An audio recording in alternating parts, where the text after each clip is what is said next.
첫 번째 이야기. 당시 고3이었던 저는 공부에 대한 스트레스에 집 분위기가 안 좋은 상황이어서 유난히 힘들었던 기억이 납니다. 그래서 집에 일찍 가지 않고 독서실에서 공부를 하다 밤늦게 돌아가곤 했습니다. 그날 또 독서실에 갔었습니다. 유난히 공부가 잘 돼 정해놓은 분량을 일찍 마쳐서 1시간 정도 쉴 겸 독서실 봉고차로 먼저 내려갔습니다. 다니던 독서실은 봉고차를 운행했는데 새벽 1시에 출발했습니다. 그래서 평소에는 1시까지 공부했지만 그날은 봉고차에서 음악이나 들으면서 좀 쉬려고 했던 것입니다.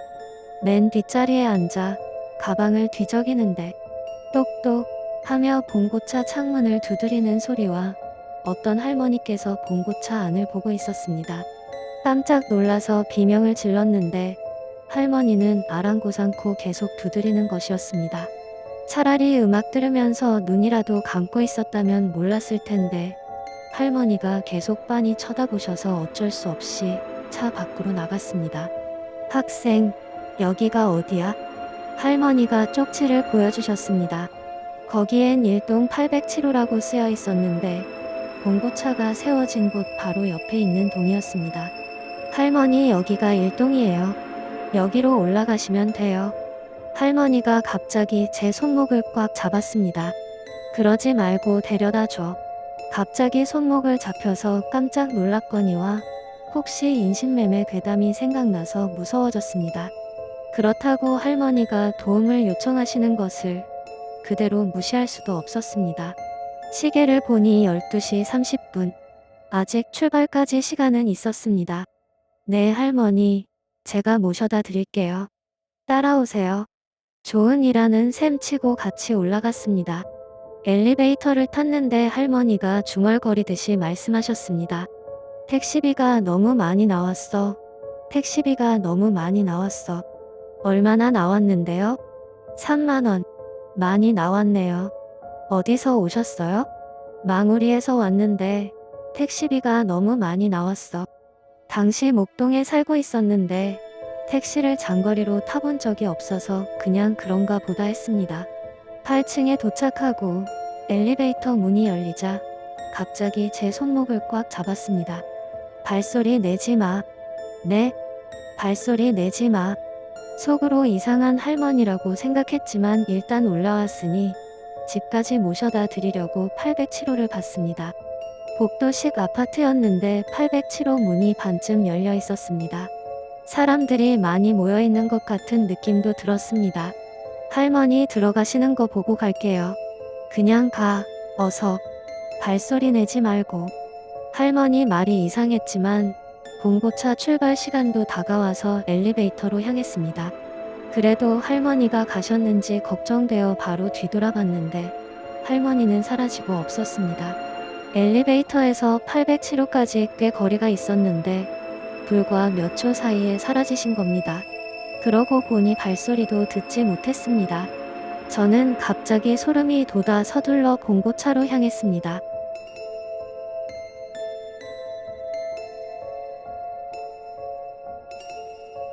해석. 새벽 1시라는 늦은 시간에 그 먼 데서 할머니가 오시는데 아무도 마중 나오지 않았다는 게 이상하다. 할머니가 오신 것도 망울이었고 사람들이 늦게까지 모여있고 문이 열려 있었다. 아무래도 제삿날 할머니의 영혼을 모셔다 드린 게 아닐까.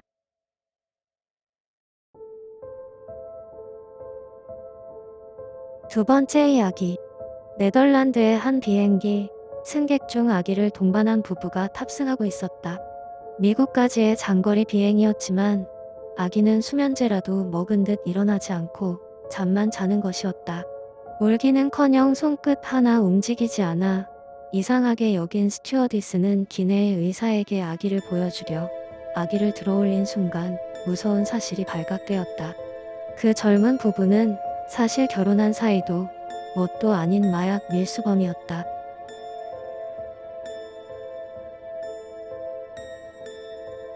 해석.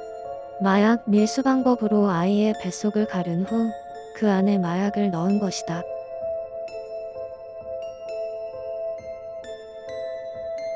세 번째 이야기. 대학생 A는 편의점에서 아르바이트를 한다. A는 오후에 학교에 가기 때문에 새벽에 아르바이트를 했다. 평소와 다름없이 아르바이트를 마치고 집에 갈 준비를 했다. 시계를 보니 어느덧 새벽 2시를 훌쩍 넘긴 시간이었다. 집에 갈 채비를 마친 A는 교대할 알바생 B가 오기를 기다리고 있었다. 의자에 앉아 졸음을 참고 있는 A의 휴대폰이 울렸다. 누가 날 따라오는 느낌이 들어 조금 늦을 것 같아. 미안해. 문자를 확인한 A는 B에게 전화를 걸었다. 지금 어디야? 나 지금 편의점 근처야. 늦어서 미안해. 알겠어. 조심해서 와. 전화를 끄는 A는 B가 걱정되어 문 밖을 바라봤다. 그때 저 멀리서 B의 모습이 작게 보였다. 그런데 가만히 보니 B의 뒤에서 한 남자가 칼을 들고 쫓아오는 모습이 보였다. B와 그 남자의 간격은 점점 좁아졌다. B가 돌아본 순간 쫓아오던 남자가 B를 향해 달려들었다. B는 편의점으로 들어가기 위해 죽기 살기로 달렸다. A는 급하게 문으로 다가갔다.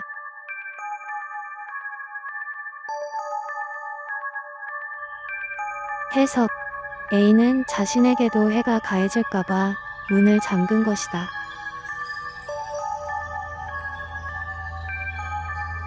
네 번째 이야기. 나는 늦은 밤 집을 향해 걷고 있었는데 갑자기 화장실이 가고 싶어졌다. 어쩔 수 없이 근처 공원의 오래된 공중화장실을 사용해야 했다. 나는 화장실로 들어가서 가장 첫 번째 칸을 조심스럽게 들여다보았다. 벽에는 낙서가 써 있었다.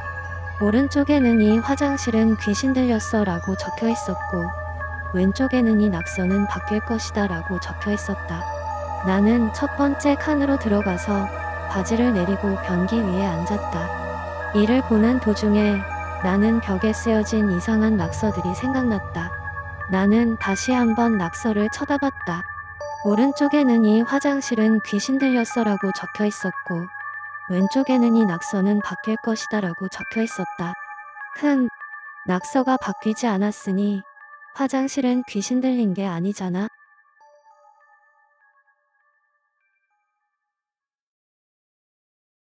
해석. 화장실에 들어가기 전과 변기에 앉았을 때의 좌우가 다르다. 그렇기 때문에 사실은 낙서가 바뀐 것, 즉 정말로 귀신이 들린 화장실이라는 뜻이다.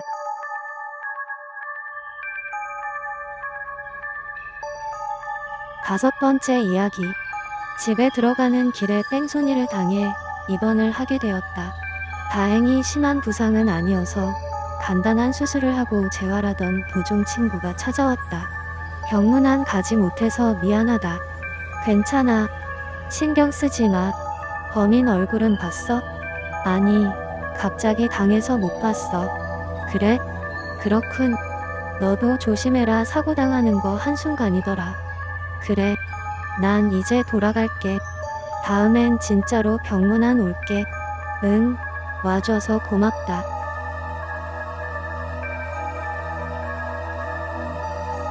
해석. 친구는 다음엔 진짜 병문안을 온다고 했는데 그렇다면 지금은 무엇을 하러 온 것일까? 그리고 친구는 범인의 얼굴을 봤냐고 묻고는 그냥 돌아갔다. 즉 뺑소니의 범인은 친구이고 내가 범인의 얼굴을 봤는지 확인해보기 위해 온 것이다.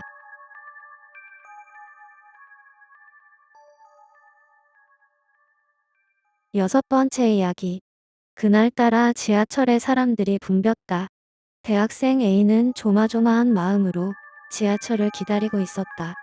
주위를 둘러보던 A는 한 중년 남성이 무거운 가방을 들고 사람들 틈에서 헤매는 모습을 보았다. 실례가 안 된다면 도와드릴게요. A는 남자 대신 무거운 가방도 들어주고 길도 헤쳐나가 주었다. 정말 감사합니다. 이러지 않으셔도 됐는데. 아니에요. 뭘? A는 다시 지하철을 타려고 남자에게 작별 인사를 했다. 그 순간 그 남자가 A에게 말했다. 저 학생에게만 말해주는 건데 내일 아침엔 지하철을 타지 않는 게 좋을 거예요. 뭔 소린가 싶어 꺼림칙했지만 A는 대충 알았다고 한 뒤 지하철을 타고 학교에 갔다. 그리고 다음 날 어김없이 지하철을 타고 가려던 A는 무심코 어제 그 남자의 말이 생각났다. 뭔가 꺼림칙했던 A는 버스를 타고 학교에 갔다. 강의를 마치고 집에 돌아와 TV를 켜니 방송 중이던 뉴스를 보고 A는 소름이 돋았다. 아침 시간 지하철에 어떤 사이비 종교 광신도가 독극물을 뿌려 많은 사람이 죽었다는 내용이었다. 이 사건이 그 유명한 일본 옴질리교 지하철 테러 사건이다.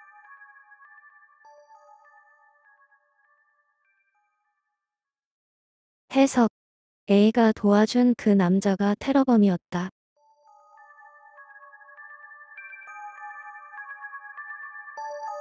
일곱 번째 이야기. 이쿠미는 초등학생이 되기도 전에 아버지를 잃었다. 하지만 어머니는 그 후 재혼도 하지 않고 열심히 일해서 이쿠미를 고등학교는 물론 대학교까지 보내주었다. 그렇지만 너무 무리한 나머지 어머니는 병에 걸렸다. 그런데도 몸이 좋아지면 또 일을 시작하고 또 쓰러지고 그런 삶을 반복하다 결국 끝내 일어날 수 없는 몸이 되어버렸다. 그리고 자신의 삶이 얼마 남지 않았음을 깨달은 어머니는 부적이 든 작은 주머니 한 개를 이쿠미에게 주었다. 미안하구나, 이쿠미. 이제부터는 혼자니까 열심히 노력해야 해. 그렇지만 도저히 괴롭고 견딜 수 없을 땐 이 주머니를 열어봐. 얼마 후 어머니는 죽어버렸다. 이쿠미는 엄마에게 받은 부적을 목욕할 때 외에는 절대로 몸에서 떼지 않고 가지고 다녔다. 어느 날 친구들과 풀에 갔을 때 탈의실에서 이쿠미의 부적이 화제가 되어 그 안을 살펴보자고 친구들이 말했다. 처음엔 화를 낸 이쿠미였지만 사실 제일 궁금했던 것은 자기였던 터라. 집에 돌아온 후 부적 안을 들여다보았다. 그 안에는 작게 접힌 종이 한 장이 들어있었다. 맥이 빠진 이쿠미가 종이를 펼쳐보자 곧 새파랗게 질릴 수밖에 없었다.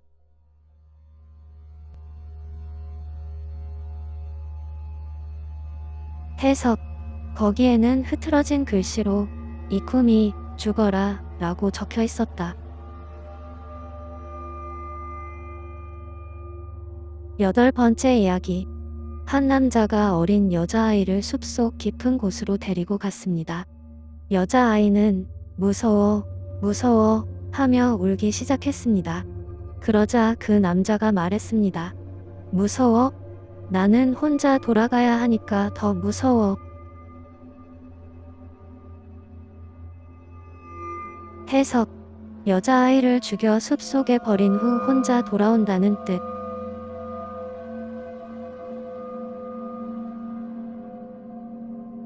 아홉 번째 이야기. 한 여자가 공원을 걷고 있는데 쓰러져 있는 다른 한 여자를 발견했다. 그 여자는 칼에 찔려 죽어 있었다. 죽은 여자의 가방을 뒤져 휴대폰을 발견한 그녀는 단축번호 1번을 눌렀다.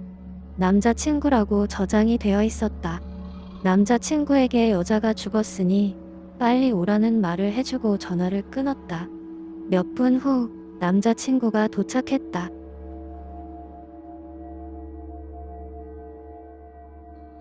해석. 빨리 오라는 말만 했지. 장소는 알려주지 않았다. 그럼에도 찾아왔다는 것은 남자친구가 범인이란 뜻.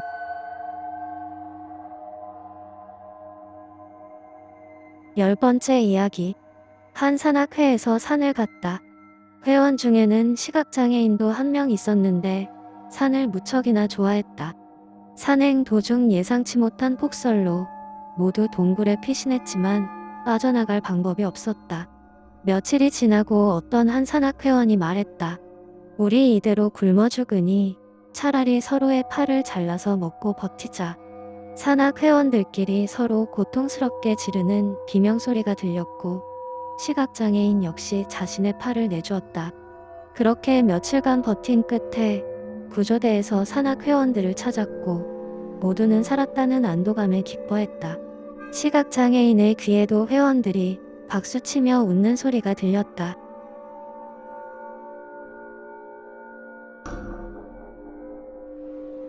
해석. 서로의 팔을 잘라 먹었는데 어떻게 박수를 칠 수 있을까? 시각장애인의 눈이 안 보인다는 것을 이용하여 다들 팔을 자르는 척 소리만 질렀고 시각장애인의 팔만 자른 것이다.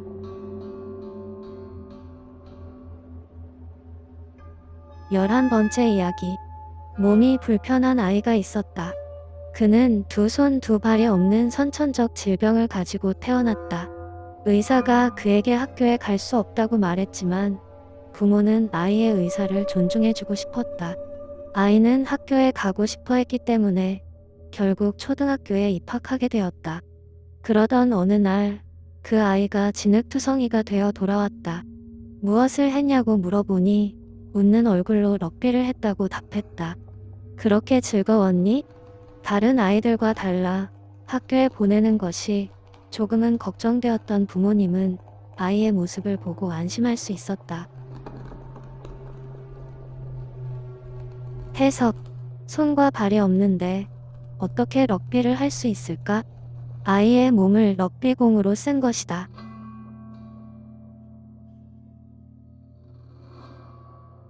12번째 이야기. 끔찍한 꿈을 꿨다.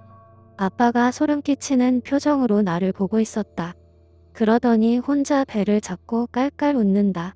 나는 왠지 모르게 소름이 돋아 뒷걸음질 쳤다. 아빠는 갑자기 정색하며 내게 말했다. 궁금했단 말이지. 그리고는 부엌칼을 가져와 나를 난도질했다. 몸에 힘이 들어가질 않았다. 참혹하게 죽는 내 모습을 보니 너무나 끔찍했다. 꿈에서 깼다. 아직도 심장이 두근거린다. 너무나 생생하고 무서운 꿈. 진정하기 위해 화장실을 가는데 아빠와 마주쳤다. 그런데 아빠가 소름 끼치는 표정으로 나에게 말했다. 아팠니?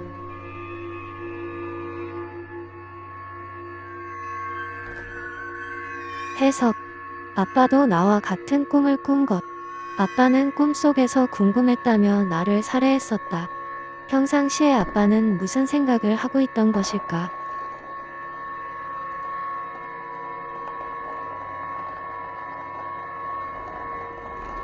13번째 이야기.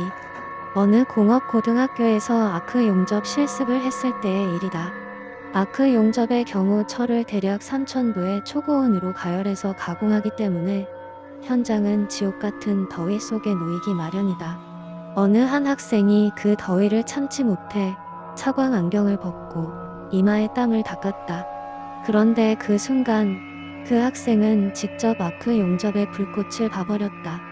이윽고 수업이 끝나고 이 학생도 집으로 돌아갔다. 그는 시력이 나빠서 평상시 콘택트 렌즈를 착용하고 있었는데 귀가한 그가 평소처럼 콘택트 렌즈를 빼는 순간 갑자기 시야가 어두워졌다.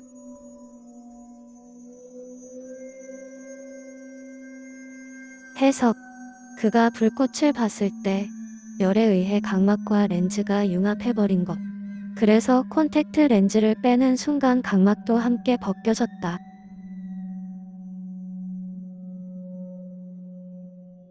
14번째 이야기. 이혼. 회사 부도를 겪은 남자가 너무나 절망적인 심정의 한 종교에 찾아갔다. 신부님, 지금 저는 벼랑 끝에 서 있습니다. 너무나 위태로운 상황입니다. 어떻게 하면 좋을까요? 그러자 신부가 웃으면서 말했다. 그럼 저희 종교로 오세요. 그럼 당신은 앞으로 한 발 더 나아갈 수 있습니다.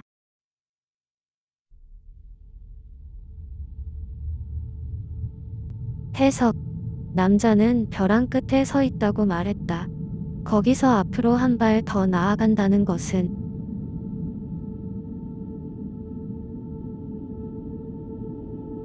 15번째 이야기.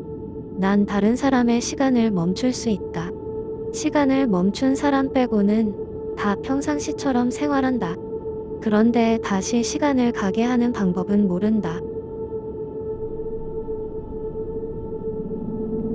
해석. 죽인다는 뜻이다.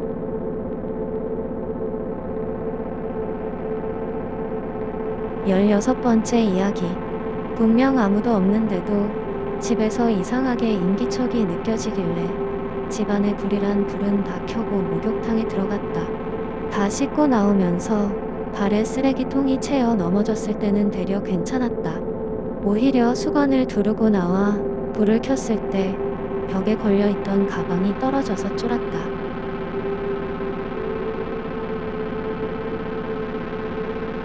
해석. 불을 켜고 목욕탕에 들어갔는데 나오면서도 불을 켰다. 누군가가 중간에 불을 껐다.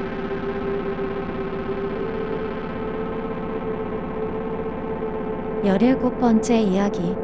군대에서 군인들이 자고 있었다. 그런데 갑자기 한 군인이 몽유병처럼 군인들의 머리를 통통 두드리는 것이다. 다른 군인이 그 군인의 머리를 때려 깨웠다. 야, 뭐해? 그 군인은 땀까지 흘리며 말했다. 내가 꿈에서 어떤 수박밭에 들어갔어. 근데 수박이 잔뜩 있더라. 그래서 두드려 봤는데 다 안 익었더라고.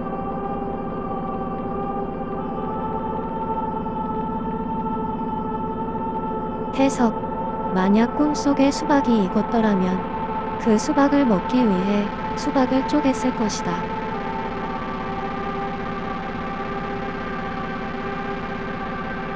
18번째 이야기. 한 여학생이 학교에서 매일 심한 왕따를 당하고 있었다. 같은 반의 여학생들이 눈에 띄지 않는 곳에 데려가서 주위 사람들 모르게 괴롭혔다. 어느 날 그 여자애가 학교 화장실에서 자살을 했다. 두 손과 두 발을 잘라서 죽은 것이다. 사인은 과다출혈인 듯 했다. 근처에는 그녀가 쓴 것으로 보이는 요서가 하나 남겨져 있었다. 내용은 이러했다. 먼저 가는 것을 용서해주세요. 나는 왕따를 당했지만 내가 자살한 것과는 관계가 없습니다.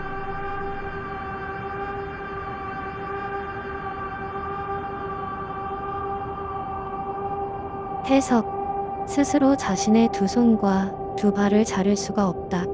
자살이 아니라 살해당한 것이다. 19번째 이야기. 너무나도 가여운 신세의 존이 어느 날 보육원 선생님께 물었다.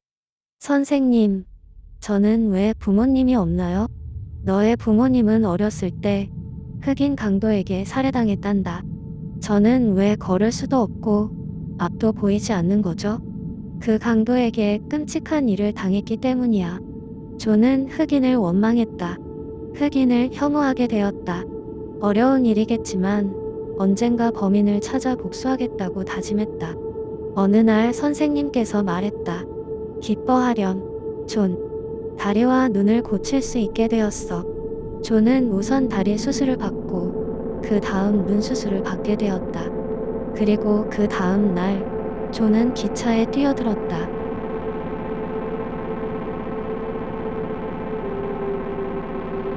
해석. 존은 흑인이다. 20번째 이야기. 마코토라는 여자애가 놀이터에서 실종되었다. 아이들에게 물어봤지만 마코토는 그네를 타고 놀고 있었다는 말밖에 듣지 못했다. 마코토의 부모와 경찰은 총력을 다해 아이를 찾았지만 헛수고였다. 걱정과 두려움에 지친 마코토의 부모는 아이의 옷을 가지고 유명한 심령술사에게 아이에 대한 것을 물었다. 한참을 옷을 만지던 심령술사가 말했다. 마코토는 살아있습니다. 아이의 부모는 기뻤다. 그리고 아이가 무사한지 물었다. 그녀는 부잣집에 있는 것 같습니다. 그녀의 눈에는 고급 가구들이 보입니다. 그리고 그녀의 위장에는 고급 음식들이 들어가고 있습니다. 아이의 부모는 기쁨의 눈물을 흘렸다. 흥분되어 떨리는 목소리로 어머니가 물었다. 그럼 마코토는 어디에 있나요? 심령술사는 이내 조용히 대답했다. 마코토는 전 세계에 있습니다.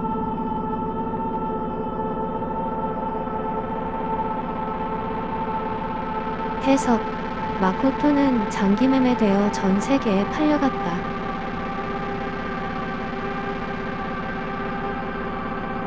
21번째 이야기. 역의 벤치에서 전철을 기다리던 중 옆에 아기를 안고 있는 부인이 앉았다. 아기를 좋아하는 나는 무심코 빤히 쳐다봐 버렸다. 시선을 눈치챘는지 부인이 묻지도 않았는데 말을 걸어왔다. 이거 말이죠. 실은 가방이랍니다. 그러면서 아기의 옷을 뒤집어 배에 달린 지퍼를 보여줬다. 그러고 보니 눈알도 유리알로 되어 있는 것 같았다. 와, 정말 잘 만들어져 있네요. 네, 꽤 어려웠답니다. 시간도 오래 걸리고. 물끄러미 아래를 보고 있던 부인은 이어서 말했다. 하지만 제가 재활용을 좋아해서요 라고 웃으며 말한 부인은 마침 도착한 전철을 타고 가버렸다. 나도 같은 전철을 탈 생각이었지만 벤치에서 일어설 수가 없어 떠나가는 전철을 그저 바라보기만 했다.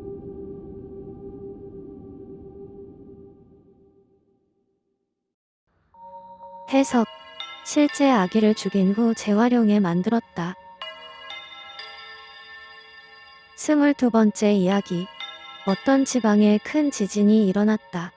피난소인 초등학교에서 자기로 했지만 사람들이 많아 시끌벅적하고 엄청 더웠다. 바람을 쐬러 밖에 나갔다가 불이 꺼진 건물을 발견했다. 그 건물은 무척이나 시원하고 조용해 나는 많은 사람들 옆에 누워 있었다. 잘 됐다 싶어 거기서 자려고 했지만 잠시 후 이상한 점을 느꼈다. 너무 조용하다. 나는 잠시 후 건물에서 뛰쳐나왔다.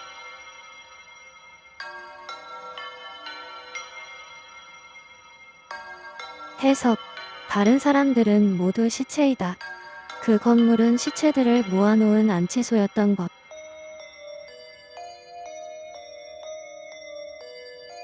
23번째 이야기. 요새 혼자 살게 돼서 방 인테리어로 야광 퍼즐을 장식하기로 했어. 빛을 받고 나서 주위가 어두워지면 빛나는데 그 빛이 은은해서 좋단 말이지. 요 전에도 밤에 돌아오니깐 그 퍼즐이 빛나고 있어서 말이야.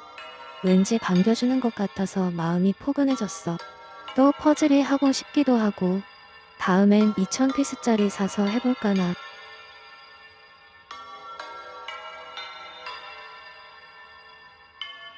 해석. 야광 퍼즐은 빛을 받고 나서 어두워졌을 때 발광한다. 집에 돌아왔을 때 빛나고 있었단 것은 직전까지 누군가 집에 있었다는 뜻이다.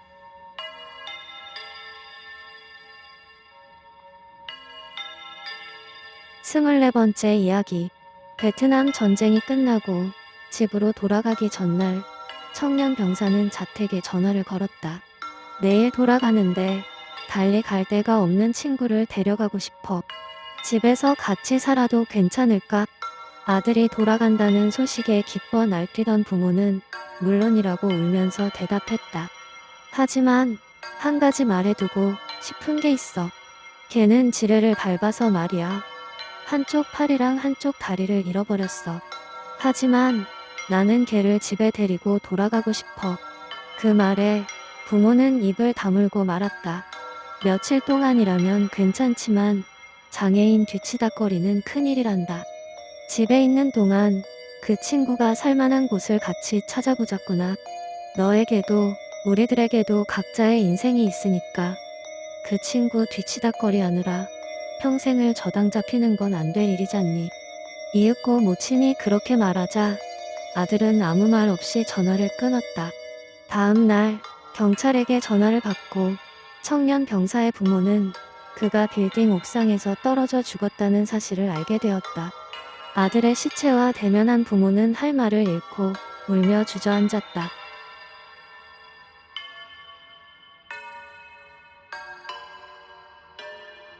해석. 아들의 시체가 한쪽 팔과 다리가 없었기 때문이다. 아들이 전화로 말한 친구는 사실 자기 자신이었으며 부모에게 짐이 될까봐 본인이 아닌 친구라고 대신 말한 것이었다. 하지만 부모의 말을 듣고 자살을 하게 되었다.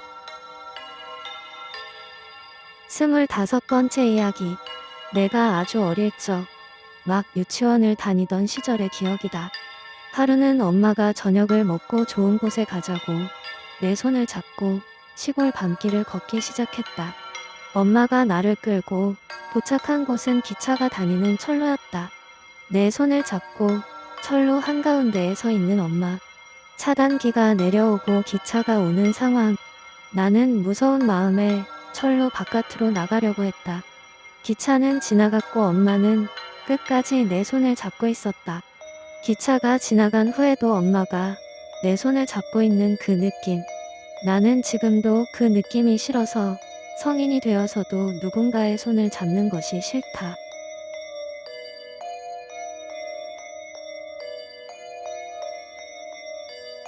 해석. 그때 기차 사고로 손만 남은 엄마의 손을 잡고 계속 걸었기 때문이다.